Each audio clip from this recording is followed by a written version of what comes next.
ప్రతి నియోజకవర్గంలో 50% పైగా ఓట్లు వస్తాయని నమ్మకం ఉన్నప్పుడు మీరు చేసిన పథకాలు వాటి ఓటు రూపంలో మీకు వస్తుందని చెప్పి ఆ నమ్మకం ఉన్నప్పుడు మీరు 80 నియోజకవర్గాలు ఎందుకు మార్చాల్సిన పరిస్థితి వచ్చింది?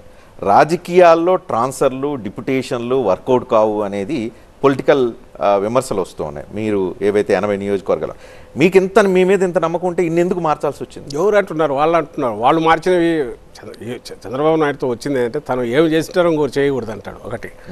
రెండోది మా దగ్గరికి జగన్మోహన్ రెడ్డి గారి దగ్గరికి వచ్చేసరికి ట్రాన్స్ఫర్లో యాజ్ ఎ రూల్ ఆఫ్ ఇది పెట్టుకోవాలా.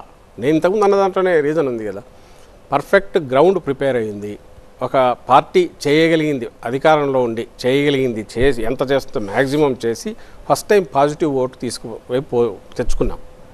ఇంకా దీన్ని ట్రాన్స్లేట్ చేసి ఆ ఓట్లు మా ఖాతాలో పడేటట్టు చూసుకునే పని అభ్యర్థులకు ఉన్నప్పుడు ఆ అభ్యర్థులు వాళ్ళకున్న రకరకాల కెపాసిటీస్ రీత్యా కానీ ఇంకోటి కానీ జనంలో చొచ్చుకుపోవడానికి కానీ ఇంత దానికోసమే గడప గడపకు పెట్టి ఈ సంవత్సరం నడిపాము.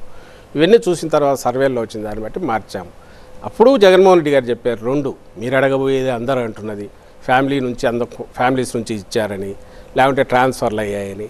వీలైనంత వరకు 175 మంది లాస్ట్ టైం ఎవరు కంటెస్ట్ చేశారో వాళ్ళందరినీ మళ్ళీ నేను ఉంచుకోవాలనుకుంటున్నాను.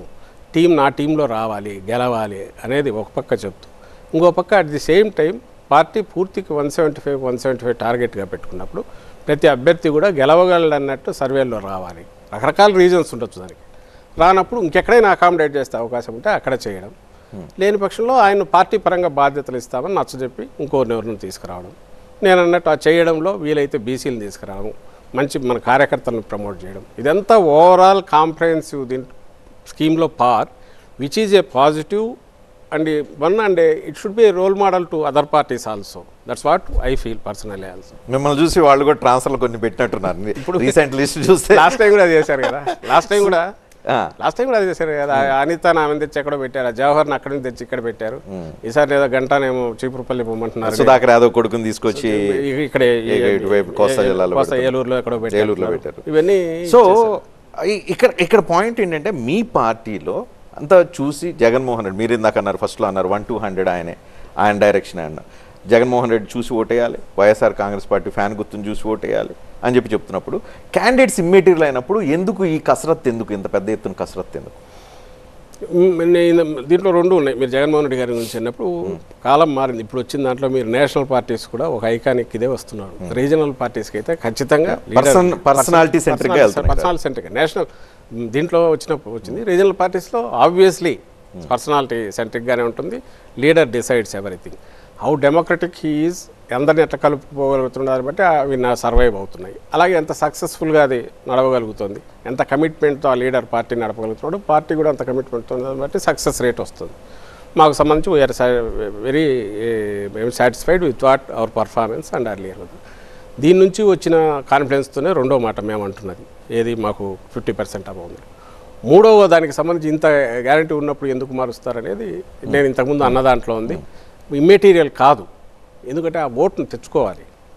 లీడరు అక్కడ ఉన్నతను, కొత్తగా వచ్చినతను కానీ, క్యాండిడేట్ ఎవరైనా మేము మార్చిన వాళ్ళు కానీ, ముందున్న వాళ్ళు కానీ ఓటు తీసుకొని రాగలగాలి. అండ్ పబ్లిక్ పర్సెప్షన్ చూసినప్పుడు పార్టీని చూస్తారు, పార్టీ లీడర్ను జగన్మోహన్ రెడ్డి గారిని చూస్తారు, కింద అలాగే మన ఎవరు ఎమ్మెల్యే కాబోతున్నారో చూస్తారు. దానికి ఈ 5 years వాళ్ళు ట్రై చేశాక ఆ తర్వాత వాళ్ళల్లో ఏ కారణాల వల్ల ఇది కాకపోతే వాళ్ళను దానికి మేము వాడుకుంటాము. ప్రజలకు ఎవరిని పెడితే బాగుంటుంది అనేది చూసి చేస్తాం. ఇప్పుడు మేము ఇంతకుముందు నేను ఒక మాట అన్నా, ఇప్పుడు 14 మంది దాకా పార్టీలో తయారైన కార్యకర్తలను తెచ్చిపెట్టాం. ఎవరు ఏదో బయట నుంచి తీసుకురావడము, లీడర్లు ఇచ్చేయడమో చేయని వాళ్ళు 14 మంది దాకా ఉన్నారు నాకు తెలిసి. వీళ్ళందరినీ ఏ ధైర్యంతో పెట్టగలిగాము అంటే పార్టీ ఎంత స్ట్రాంగ్గా ఉంది. జగన్మోహన్ వాళ్ళందరినీ గెలిచే నియోజకవర్గాల్లో పెట్టారా, ఓడిపోయే నియోజకవర్గాల్లో? గెలుస్తారు.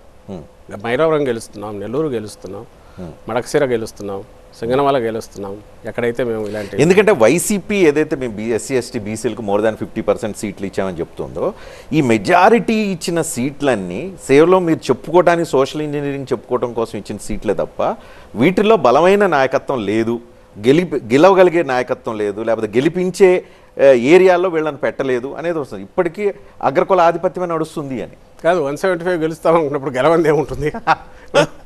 నేనే చెప్తున్నాను, నెల్లూరు గెలుస్తున్నాం, ఇప్పుడు అక్కడ అది మనం కందుకూరు అగ్రవరం రెడ్డి ఉన్నాయని తీసి యాదవ్ ఇచ్చాం, అది గెలుస్తున్నాం. సరే ఆయన అంటే ఇప్పటికే ఎమ్మెల్యే 2 సార్లు ఎమ్మెల్యే అనుకుందాం. ఆయన ఖాళీ చేసిన కనిగిరి ఉంది, అక్కడ జెడ్పీటీసీ అది గెలుస్తున్నాం.